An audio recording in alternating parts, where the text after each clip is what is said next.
After fierce competitions, all the 90 new lawmakers with different backgrounds and political views have been elected to the Legislative Council of China's Hong Kong SAR.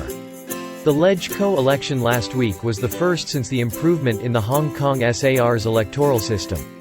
It went on smoothly and in an orderly manner, with great enthusiasm and active participation from voters in Hong Kong. A former Pakistani diplomat said that the improved electoral system in the Hong Kong SAR is a step in the right direction.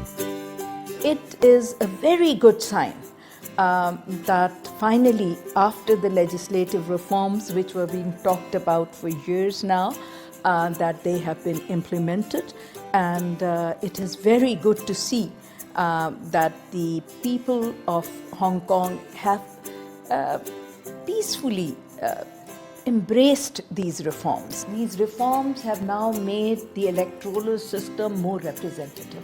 Now every faction's voice will be heard inside the Legislative Council. If the concerns of the various sections of society in Hong Kong are represented within the council, where it can be debated and peaceful means can be found, ways can be found to move forward and to address those concerns, and they could well be very genuine concerns, then it will bring peace, it will bring stability, and the focus will be on the development of the economy, on development of the agriculture, on development of the people of Hong Kong.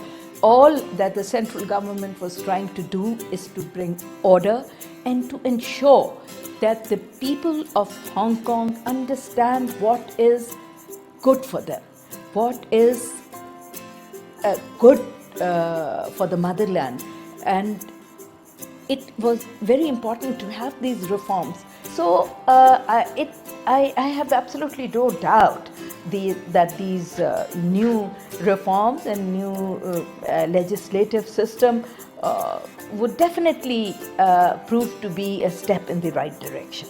The people of Hong Kong, I think, have also realized that with right policies, with right governance, with honest and patriotic people in charge of governance in Hong Kong, it will provide the enabling environment for people to make economic progress, to people to make social progress, and for democracy to thrive.